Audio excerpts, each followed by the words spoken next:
she says, you need to go to the gym tonight. And I said, what the heck do you mean I need to go to the gym tonight? She's like, you need a release. Go to the gym. What I was is their big buck hunter. So Fortune 100 companies were my prospects. So I was cold calling CEOs, CFOs of multi-billion-dollar publicly traded companies and getting meetings. So I walked in and said, table for one.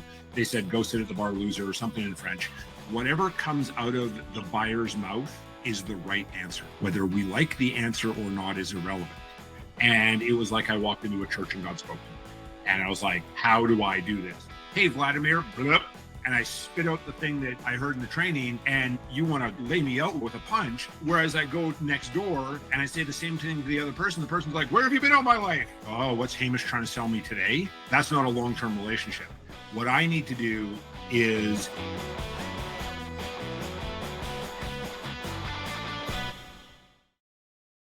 So today with us we have Hamish Knox, which founded Sandler Calgary. I personally met Hamish 2 years ago in Orlando, and we had also a short talk and interview, and I liked it a lot. So Hamish has managed to merge martial arts, Muay Thai with psychology, and translate all of that into sales, and he helps his clients through a Sandler and his method. So Hamish, it's an honor to speak with you today. I'm delighted to be here, Vladimir. Thank you very much for inviting me to join you today, and great to reconnect with you. Great. So one of the interesting things when I met you, you spoke, that was your love with martial arts, especially Muay Thai. Can you just share some things regarding that and how that translates to business and sales? Yeah, absolutely. And since we met, I have actually transitioned my sport. So I am now training for cross-country ski marathons. I'll actually be racing in Norway in March of 2026, right before the Sandler Summit. So I got into Muay Thai. I had always had a passion for martial arts. I really was drawn to the spirituality side of martial arts. I never was the kid who wanted to be like, I know karate and I'm going to hit people on the playground. Like, that was never my thing. And so I actually felt that my Muay Thai training was much more spiritual. And in fact, the night I went and sparred at the gym the night that I had put my dog down, on her 10th birthday. And my wife at the time, we went and we put Bella down, and we went and we got some food, and we're just kind of sitting, kind of just being with each other. And she says, you need to go to the gym tonight. And I said, what the heck do you mean I need to go to the gym tonight? And she's like, you need a release. Go to the gym. And so I went, and I'm in the locker room. I've got all the stuff going on in my head, all the emotions and whatnot. Literally stepped on the floor, everything melted away. And I didn't tell anybody, but at the end, we all bow out at the end of our session. And before we did that, I asked my crew, my teacher, if I could address the group, and he said yes. And so I said, hey guys, you need to know what happened to me like 6 hours ago, and I'm here today because this is really where I can feel free, and I want to express my gratitude for how you have all supported me tonight, and you didn't even know this, and I didn't want to make it a big deal, and I just need you to know that I am so grateful for all of you. And everyone just came in, we big group hug, and it felt really good. It also, Muay Thai really helped me focus, right? Like, when you've got someone in front of you who is trying to punch and or kick you all over your body, you have to be incredibly present. And in leadership and in sales, we will sometimes slip into the past or the future. And I'll be in a discovery call with you, and I'll ask you a question, and I see that you react in a way. Now, maybe you react because I asked you a really good question. You're kind of going, oh, that's a really good question. But I make up a story in my head, and I start beating myself up for what I said in the past. Or I ask you a question and I stop listening to whatever you're going to say because I'm thinking about what's the next question I'm going to ask you. And I probably miss out on some real value, that I could then take the conversation in a different way. So that was another aspect of martial arts training, is just the ability and to stay present and really address what is coming at you instead of what I hope is going to happen or what I wish hadn't happened. That's very interesting and very touching. Yeah. Sometimes we can't even predict what things will happen to us generally in life, and it's all about how we react to them and to see and understand them well. Absolutely. Interesting. And in one moment, you transitioned and you founded Sandler Calgary. It is, you become the owner, the entrepreneur. It's a huge transition, at least from my view. Yep. I'm sure you needed a lot of courage. And could you please share something more from that? And I know that you were pronounced Rookie of the Year. So even in the beginning, in first days, you showed great results. So how did it look from your point of view, and why did you do it? Well, terrifying is how it looked. I mean, at least initially, I tell a story in training and in speaking engagements that there's a bit of a cliche that parents don't, if their kid goes into sales, right? If their child goes into sales, they don't want to tell people that they're in sales, right? They say that they're in marketing, or they say that they're in business development or something like that. So anything to avoid saying that our son or daughter is a salesperson. And there are no entrepreneurs on either side of my family. No entrepreneurs, my mom's side, my dad's side. And so my parents were so terrified of me not getting a guaranteed paycheck every 2 weeks, they would tell people that I was in sales because they could handle the fact that I was selling stuff, because at least that would mean I could make money. Entrepreneur was a foreign thing for them. And so the reason I got into it was when I worked for a company called Canada Newswire. They're now part of Cision, and I was their SaaS specialist in Western Canada, and I was also senior account executive for new business development, was what it said on my business card. What I was is their big buck hunter in Western Canada. So Fortune 100 companies that were not using our investor relations and public relations services were my prospects. So I was cold calling CEOs, CFOs of multi-billion-dollar publicly traded companies and getting meetings and converting them over to Canada Newswire. And I was meeting with a couple of my clients who were partners in a public relations firm in Calgary. And we were having a quarterly business review. And at one point they said, we really wish we could do what you do. And I said, please define what it is you think I do before we move forward. And they said, well, it's the sales side. And I said, well, what do you mean by that? And they said, well, if you want us to call up the business editor at the local daily paper and pitch a story for one of our clients, no problem, can do that all day. If you ask us to call up a CEO of a local company and say, want some PR, not going to do that. And so entrepreneur brain kicked in. I went, oh, maybe there's an opportunity here. So I'd started a company off the side of my desk that was essentially sales for professionals, right? Like agency communicators, because my clients were professional communicators. They were investor relations, public relations, both in corporate and agency, and they were selling all the time. They just didn't know it. And I would add, when I was speaking at their association, I would say, like, the executives think that you're a bunch of nerds in cubicles banging out press releases. Like, they don't understand the value that you bring. You need to be able to sell your ideas, sell your value. And of course, what I learned when I got into Sandler is that idea of equal business stature that was really, really powerful.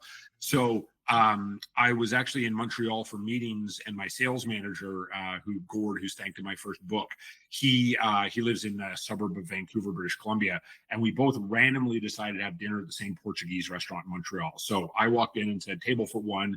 They said, go sit at the bar, loser, or something in French. And Gord was there. And so we sit down, and I'm telling them about, I was talking to Vladimir, I was talking to Dragon, I was talking to Steve, and I was talking to Diane.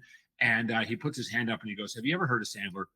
And I go, nope. And he says, it's really how you think and talk and act. And I said, thanks, I think. And that night I had jet lag. I couldn't sleep. And I did some Googling, and I found an article by Bill Bartlett, who has since successfully retired from Sandler. And it was like I walked into a church and God spoke to me. And I was like, how do I do this? So I filled in the contact us form. My now ex and I went to Baltimore in November of 2010 for a discovery day, which is so you want to be a Sandler trainer.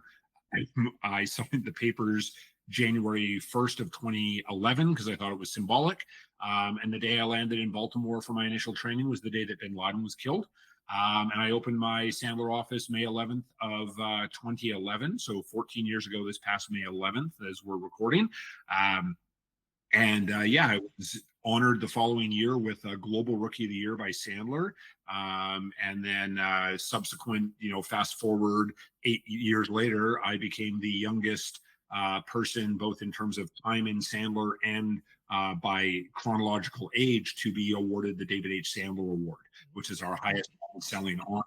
And what was really special for me was not only was I nominated by my peers around the world, which we do every year, when I was selected, it was the first and only year where the network actually voted for the recipient. So not only was I nominated by my peers around the world, I was selected by my peers as the first and to date only Canadian to receive the David H. Sandler Award. Great, great. When we did our research about you, we found that you are passionate about neuroscience and human psychology. Yes. And you also use it a lot in training, in working with your clients, basically to help your clients have better businesses. And Yes. that you have a model of a brain inside of your sales training room. Is that correct? Oh, there it is. Great, great, great. Could you share with us? I believe this is one of the very interesting topics. Yeah. How does psychology connect to sales? What is really important and what makes the difference? So I've been fascinated by how the brain works ever since I was in my early 20s. I was a journalist way back when. And so like interviewing people and, what do people say? What do people not say? How do they twist things? We can look, you and I can witness the same event and we will have two different versions of that event. Now, they may not be drastically different, and depending on how we both view the event, if our soccer team or if our football team wins the match, we probably have very similar versions of the event. If I'm on one, I support one side and you support the other side, and the ref makes a call that goes in one direction or the other, we probably have very different views of how that event went. And so I've been reading neuroscience books ever since I was in my early 20s, which tells you a lot about how I take holidays. And David Sandler, actually, one of the things that attracted me to Sandler was David Sandler rooted his entire communication system in human psychology, which is the psychological theory of transactional analysis, which Professor Eric Berne created at University of California, Berkeley. Professor Eric Berne, by the way, smart Canadian who went south. I found that out a couple of years after I joined Sandler. So the whole reason that for psychology in sales and in human interaction is actually understanding our triggers, the other person's triggers, and then being able to have a successful conversation. This doesn't mean that we don't ever have to have an awkward conversation with a team member or a buyer or a spouse or partner or child. What it does mean, though, is if we understand the psychology, we can better frame the conversation so both of us walk away going, yeah, that was a good conversation. I didn't necessarily want to have it. I didn't necessarily like hearing what I heard about my behavior or, the fact that the buyer is going to go with my competitor instead of with me. However, I still feel whole. And I find that, I've been in sales since I was 19 and I did all kinds of training. And what I found in all the other kinds of training where it's scripts and say these 7 things to always get the meeting or the business or whatever, is it completely discounts the other person. There is no psychological safety in those models because I might go into a session and it says, you say this one thing and you'll always get the business. And I walk into a meeting and go, hey, Vladimir, blah, and I spit out the thing that I heard in the training. And, you want to lay me out, with a punch.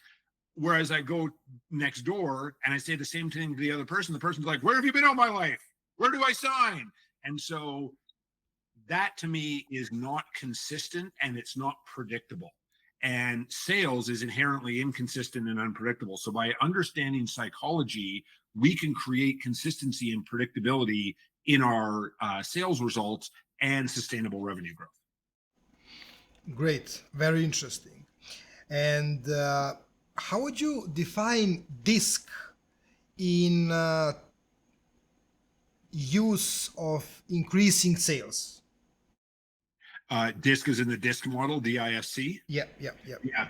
So DISC is really misunderstood because to this day, I hear the majority of people who speak on DISC, except for the people at Extended DISC themselves, who they know about it, is they say, well, it's intelligence or it's personality, and it's actually neither of those things. It is a communications framework.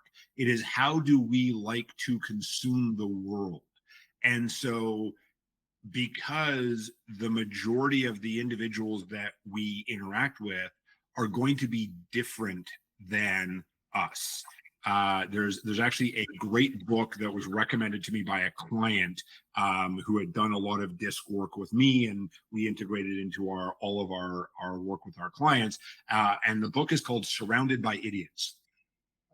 And yeah, really great book, and it essentially is a deep dive into one business owner's understanding of, like, okay, why do all these people around me communicate differently than me?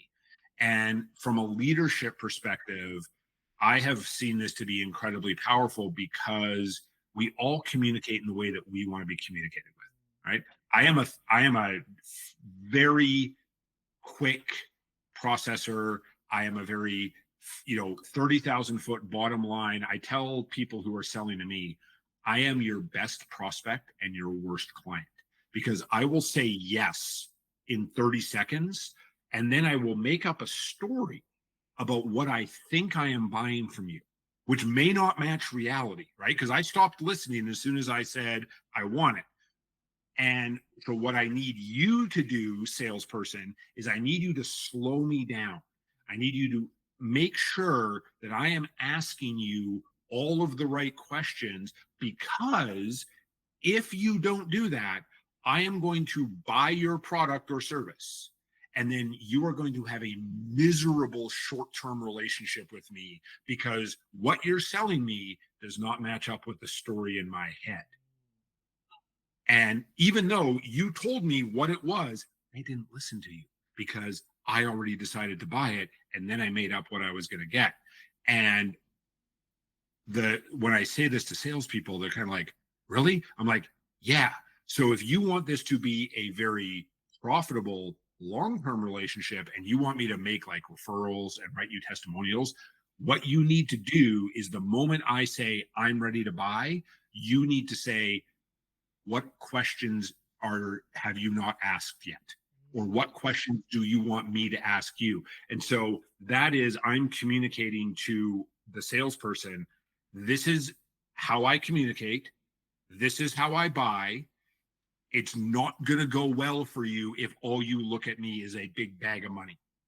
And so by understanding how our communication, how we each like to give and receive information, we can better have more effective communications and more effective interactions with our buyers. Early in my Sandler career, I met with the general manager of a landscaping company here in Calgary. And on the phone, he was brash, upfront. Yeah, sure. Come on by. Let's do this. 1 hour, boom. And I'm like, okay, we're aligned. Like, this is going to be great, right? So for those who know DISC, I'm DCI. So I'm DCI is my style. So dominant, conscientious, and influencer. And then the other one is S, or steady relator. So D and S are opposites, right? They're complete polar opposites. I get into this meeting, and like 3.5 minutes into the 1 hour meeting, I realized that they were S dominant. So they were the complete opposite of how I like to communicate. However, I did not have the skills to adjust my communication style. So I essentially watched my meeting crash and burn for 56 minutes, and it ended with this buyer saying, yeah, you know what, Hamish, kind of interesting, we'll check out your website and get back to you. And I've literally never spoken to that person again, and it's been like over 14 years. So if we are not adapting our communication style to how buyers like to give and receive information, we are not creating rapport, and we are making it way harder on ourselves to have a successful conversation, much less close a sale. So basically, you use your psychology and DISC and sales knowledge to even educate people who sell to you, Yep. to increase, to make the sales process better. Yeah, it makes sense. I believe I also became a better buyer, more qualified buyer for everybody who wants quality, not to scam you. Since I started learning psychology, Sandler as well, because you understand, you and I and people who learn those kind of things understand better what is going on and can predict what will happen. So Yes. it totally makes sense, and I love it. So basically, there are some kind of three pillars which I would like to share with you. And maybe we can continue our conversation, and all of the other themes you can maybe put inside one of those pillars. Sure. So I believe that you and myself have a similar but different way of helping people. So we are not competition, but we can be, maybe support one another. When we help clients, we try to do it into three things. We want to help them get new clients. We want to help them sell more ethically to current clients, and we want to help them reactivate past clients. Those are three huge pillars, of course. So all of the things that we are doing are one of those three pillars. So I have read some recommendations or testimonials about you, and I can just briefly mention them. So Patching Associates said that you doubled their revenue in 3 years. Jury Logistics said that you increased 50% of their revenue with fewer salespeople. One HVAC business said that you increased their revenue by $300,000 in 6 weeks, which shows that you have a system, not just some kind of knowledge.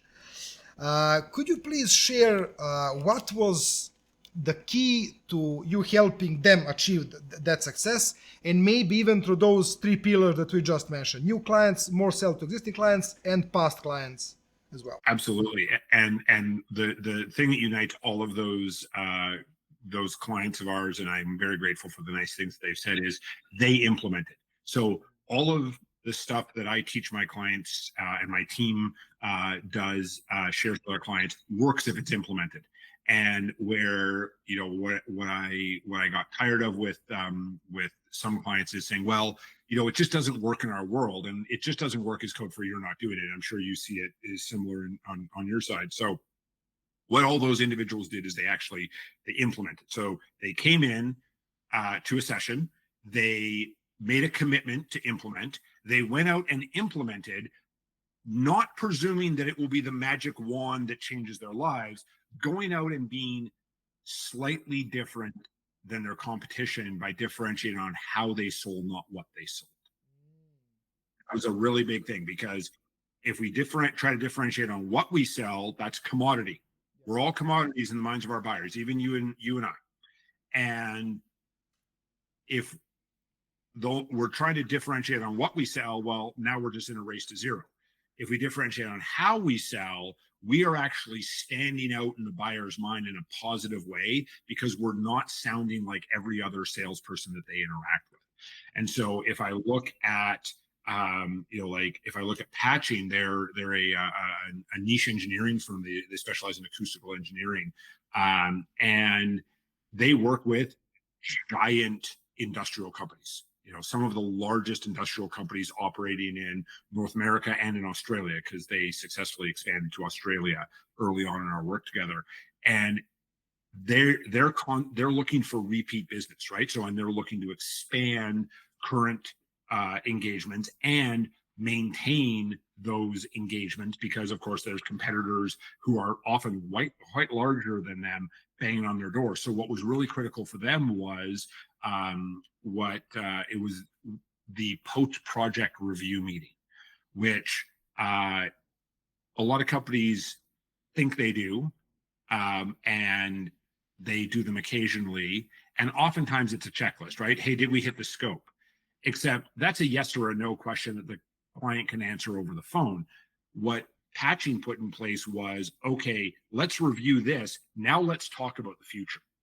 And now let's start building, because they're not selling commodities. They can't walk in, walk out with an order. And yes, sometimes they do because there's a need. However, they're in a more of an enterprise type sale environment. Jory, on the other hand, the president, Sam, once said to me that, you know, their buyers look at them as less than pizza delivery people. Right. And so what they'll call up and go, hey, I need to move a truck of lettuce from California to Alberta. How much? And then, you know, the logistics company says this much. And then the buyer says, awesome, click, goes to the next logistics company, goes, your competitor says that they can move the lettuce for this much. How much can you do it? And so again, it becomes this race to zero. And so what they were able to do is really qualify more effectively over the phone, because they get a lot of inbound leads because people have to ship things. So instead of, you know, becoming the quote machine, and really with no more information than Vladimir's calling to move lettuce, they started qualifying, and they started really building a greater level of trust and rapport with buyers who, until they connected with Jory, didn't even really consider logistics to be anything other than a necessary evil. The HVAC company, Mariner Mechanical, and I really love that one because, you know, $300,000 in the first 6 weeks, and they had been consistently doing over $1 million in revenue for 9 straight years before we started working with them. So, like, that's a material amount of money, the most, you know, material increase. And literally, what they did is the owner, who was the primary seller, he was in every session. He took copious notes. He asked lots of great questions. He made a commitment to implement, came back the next week and said, here's what worked, here's what didn't. We helped him iterate on what it was that he was going to go do, went back out and literally copy, paste, repeat. And in one case, this was really cool. He called me up one day for coaching. And he said, we have just been approved by our local government for remediation work, like when there's damage due to a natural disaster. And I said, okay, I mean, that's like, everyone wants government money. That sounds pretty good. And he said, yeah, but there's a problem. And I said, well, what's the problem? And he said, it's their payment terms are just not something I can live with. And I said, well, what do you mean? He said, well, they are paying us net 90 after completion. So they got to do the work, submit the paperwork, and then 90 days later, they're going to get paid.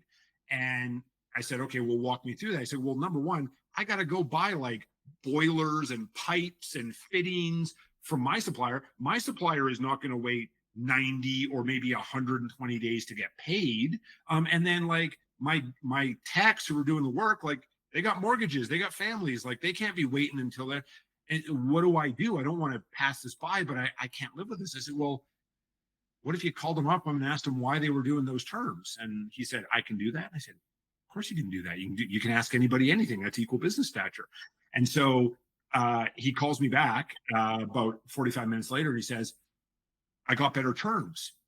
And I said, what do you mean by that? And he said, well, I called up the office that was managing this, the government office. And I said, hey, I got this, really happy to be part of the program. I see these terms. Can you help me understand where they came from? And the government official said, oh, well, those were from the last program, and we just put them on. And my client said, well, may I help you understand like what my world looks like and why these terms just aren't going to work for me, and they aren't really going to work for anybody. And really anybody who accepts these terms, you probably don't want to be working with, because they're probably, you know, kind of a shady operation.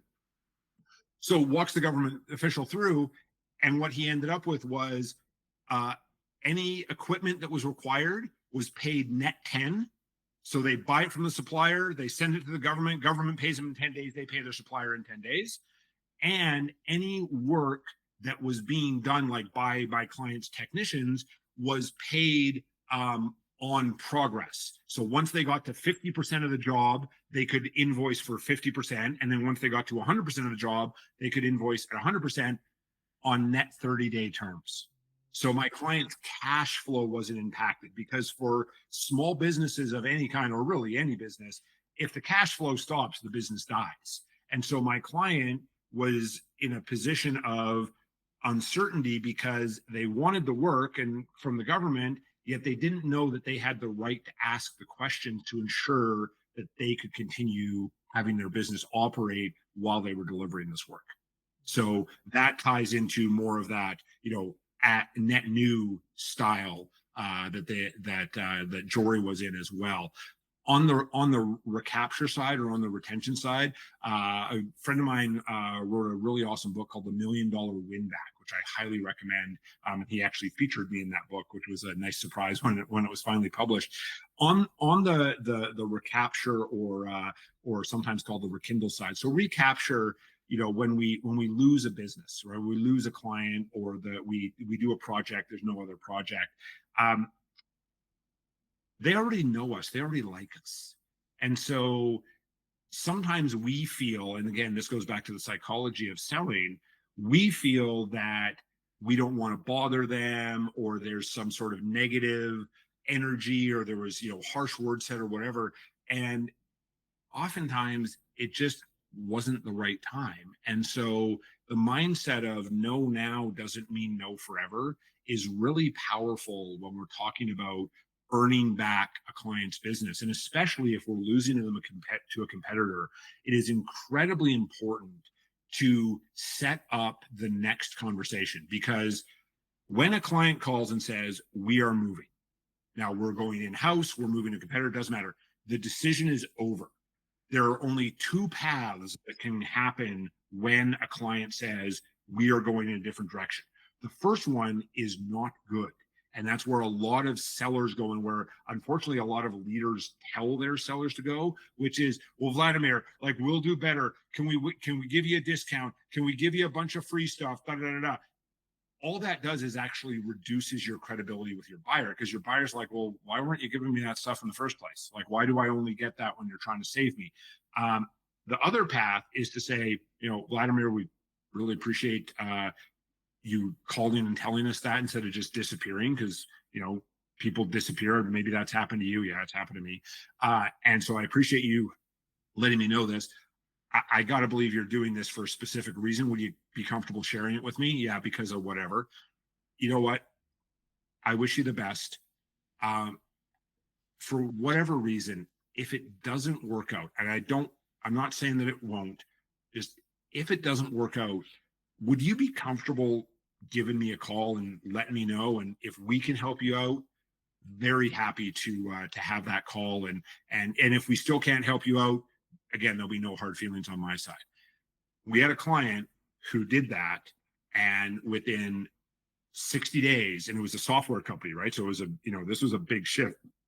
Within 60 days, their former client called them up and said, we got sold something that they can't deliver on. We are incredibly sorry. Can we come back? And our client said, yeah, certainly. Let's have a conversation. Let's reset. Let's make sure that we're both still aligned on what we're selling and what you're expecting. And yeah, let's re-engage. And they re-engage with that client. And that client is still with them to this day. Great. I love this example. Could you share the similar things just for ethically selling more to existing clients, like upsells or cross sells or continuity sales? Yeah. So the mindset here is stories sell, and really powerful, because if I'm calling you, and every time you see my phone number or you see an email from me, you either physically or mentally roll your eyes and go, oh, what's Hamish trying to sell me today? That's not a long-term relationship. What I need to do is ensure that you are super satisfied with what you're getting. And then I need to ask you about what are the other challenges you're facing. So how's it going, with what we're doing, Vladimir? You guys are amazing. Absolutely love you. Great. out of curiosity, like what are some of the things that you're struggling with right now? I don't know that we're going to have a service to support you on that. What are some of the things you're struggling with or projects that you're planning, 6, 9, 12 months out? And then you tell me whatever it is. And I say, it reminds me, we have a client who similar project they were working on, and here's what happened with them, right? And I put in a third party story. But then I'm not expecting you to go, where do I sign? I say, so Vladimir, what in that resonated with you? And now we have a conversation to discover if you actually want to buy that service. If you're like, oh, that's nice for them, but I don't care, move on. But by using stories, it creates social proof and it creates ideas in our buyer's mind that allows them to pull us forward. And when they pull us forward, we're not pushy salespeople. Love it. When you do it like that, me as a buyer will think this is a partner for me, not somebody who's trying to sell something to me. Even with Exactly. Dragan Vojvodic, I was for 3.5 years with Dragan, consistently, which is long term. Generally, it's 1 year. And I always looked at him as a partner, not just somebody who wants to sell me something. So I love your example. And could you share your thoughts and example on getting new clients? Yeah, and actually, I have a few mindsets here. So the first mindset is rapport beats relationships every time. So the root of the word rapport is the word trust. Trust is way faster to build than a relationship. Relationship feels nice. It feels like a nice warm bath and all, and it's comfortable. A lot of salespeople though think I have a great relationship because the buyer is responding to their emails. But as you and I know, the buyer's just gathering information. The minute that their information bucket is full, it's gone.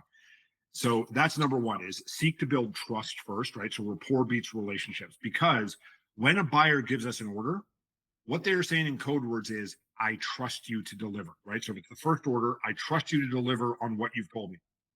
If it's the 50th order or the 50th renewal that we're doing with this buyer, they're saying, I trust you to deliver like you've delivered before. So that's one mindset around getting new clients. Another one is whatever comes out of the buyer's mouth is the right answer. Whether we like the answer or not is irrelevant. And where salespeople go offside, and this happens across the spectrum, whether it's new recapture or expansion, is they ask a question with a hope for an answer. And I have this conversation with my daughters. Is they'll say, "Hey, Dad, can I have a soda or can I have a chocolate bar or whatever?" And I'll say, no, not right, or not right now, and they get really upset. And I say to them, I have to be able to say yes or no. If you don't want me to say no, don't ask the question, just do the thing that you were going to do. And same thing with sellers and buyers is, if I ask you a question hoping for a specific answer, I'm A, probably not listening to you, and B, I'm probably going to unintentionally damage our rapport because what you said does not compute with the answer that I'm hoping for. Makes sense. I love it. I saw that you also focus on making something which is generally inconsistent, which is sales, Mm-hmm. to make it consistent. Could you share your mindset and example? How do you help your customers? Yeah, so the short answer is through data. So the long answer is getting a data set of what is already working for the company and for their leaders and their sellers, converting that into what Sandler calls a cookbook, which is how much of what proactive activities are we going to do on a monthly basis, and what are the targets, and then monitoring that cookbook along with putting a process in place. So I had a conversation with an entrepreneur recently, and they are process hesitant in their own words. And it's because their experience with process is, we're going to do a 3-day offsite. We're going to micromanage this process to the nth degree, and then we're going to roll it out, and then we're not going to coach to it. No one's going to use it. Whereas our model with process is, we're going to build a framework. We're going to go out and field test it. We're going to come back. We're going to iterate on it. However, everybody is going to know that this is the process to go from hi, nice to meet you to a successful delivery and a long-term mutually profitable relationship. And the leaders, this is the important part, the leaders are going to coach to the process. Because if the process is just something that we happen to do one time with Sandler, it's an exercise. We must coach to the cookbook, and we must coach to the process. Makes sense. Makes sense. I know you wrote a book on accountability and the Sandler way, and that you focused on only 20 minutes per week. Could you help the people who are listening? How can they improve their business in terms of accountability in 20 minutes per week? So it was 5 minutes on Monday and 15 minutes on Friday. And I actually did a role play with my colleague Haley at a Sandler Summit back in 2020 on this topic, where we role played out a week of accountability meetings in 40 minutes. And so on Monday, and the whole purpose of this is to get clarity, so we as the leader know what is happening, and our seller knows that they're being supported. So on Monday, we have a 5-minute meeting. We ask 3 core questions. And then on Friday, we have a 15-minute meeting to review the week using the data from Monday. So Sandler rule is they can't argue with their own data. So what did my team member tell me on Monday they were going to do? On Friday, what did you do? And then from there, we review the rest of the week, and then we set up the next week and our conversation on Monday. What this allows our leaders to do is to spend more time on the business and spend more time coaching and supporting, as opposed to micromanaging. We had a leader years ago, director of sales for a very large oil field service company, and they said, Hamish, I can't do this accountability stuff. Like I have 14 direct reports. We worked out that doing the 20 minutes a week and doing one coaching call with each of their direct reports a week was like 4.5 hours out of their week. And the minute that they actually worked out and they went, oh, I thought this was going to be this giant, overwhelming thing, it turns out that it is this little achievable task that I can do that then sets me and my team up for success. Let me start doing it right away. So that's the 20 minutes a week of accountability. Interesting. You put this into very simple words, which I love. And I believe that 99% of businesses don't do anything similar like this, and they would benefit massively if they did. Because making something complicated equals it will probably not be implemented. And something like this, I love this. I love something like this. That's great. There is also one interesting topic. I read somewhere that you help businesses to build better business so they exit better. Yeah. What actually do you do? How do you help them? And could you give us an example? Yeah. So I don't actually do the exits for my clients. So I have some business broker, mergers and acquisitions partners. I have one in Calgary, and I have 3 in the United States that serve different markets, right? Because our clients are across the spectrum from sub 5 million in annual revenue. And then, the majority are in the 5 to 50 million range. We have some that are above 50 million in annual recurring revenue. And so one of the things that I have learned from my mergers and acquisitions partners is one of the biggest fears of a business buyer is when the primary driver of the revenue engine goes away, and that is usually the founder or a key executive if it's owned by private equity. Does the revenue engine go from 8-cylinder down to 2-stroke? Now, I am not a car guy, but I do understand really big to really small. And so working with our clients, what we help them do is build out the systems and the processes for creating consistent, predictable, sustainably scalable revenue, so that when someone comes in to look at acquiring them, if it's a founder-led company, the founder can exit on closing day. They don't have to go through the earn-out process necessarily. Sometimes they do. And if it's a private equity-owned firm, the private equity firm is going to get the multiple that they want because they're on a timeline.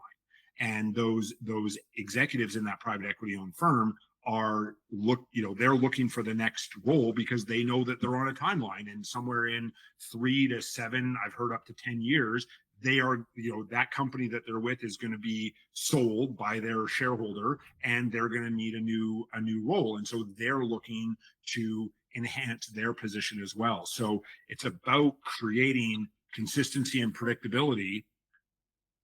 It's about creating consistency and predictability in the revenue growth month over month, year over year, that allows our clients to successfully go to market and say, hey, we've built this cash engine. You can model this back, and you can see, and you can model it forward and see that you're eventually going to get the multiple that you want when you exit. I love this. So basically, some sales trainers want to hit a goal with their clients, which is increase sales.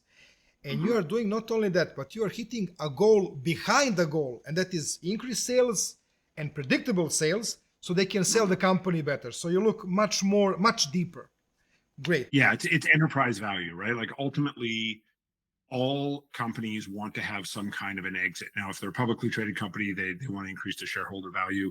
If they're a founder-led company, that founder is eventually going to want to have some kind of exit, whether that's a transition to their children, and we've supported many family businesses with that, whether it's a sale to their management group or their employees, or do they want to do a full exit to another strategic partner or to a private equity firm. And then on the private equity side, like they're in the game of increasing returns to their shareholders. And the way that you do that is you build out a revenue engine that is consistent and predictable and can scale sustainably, as opposed to just doing these peaks and valleys that look really good on paper, but they are essentially a flash and a crash. Makes sense. What do you suggest on nurturing leads or current clients or past clients? So certainly I get an agreement from whoever that person is about how often they want to hear from you. Now, in my world, if someone says no to me, whether we have one conversation or a few conversations, they're like, yeah, you know what, Hamish, just, not going to move forward with Sam Calgary at times. Say, hey, you know what, Vladimir, no now doesn't mean no forever. May I share with you how we often stay in touch with people who we've talked to but are not working with us? And of course, you're going to say yes. And I'll say, well, we do a newsletter once a week. Would you be comfortable? And you can unsubscribe anytime. Pretty much 100% of people say yes. And then I say, hey, and by the way, we do events from time to time. If we're having an event, would you be comfortable if I sent you an email? Would you open an email invitation from me?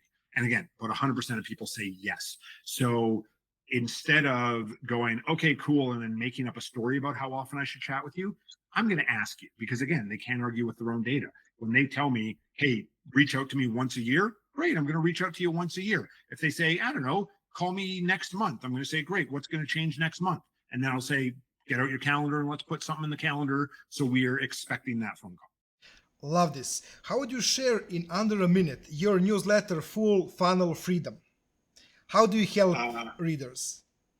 So Full Funnel Freedom is literally designed to create, when your funnel is full, you as the leader and as a seller feel incredibly free.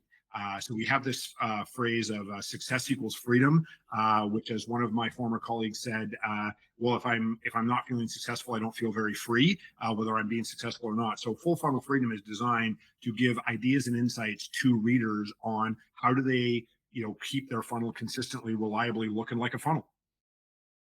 Great. I'm sure, as you did already, you gave a lot of value. You can give even more value to people who are watching.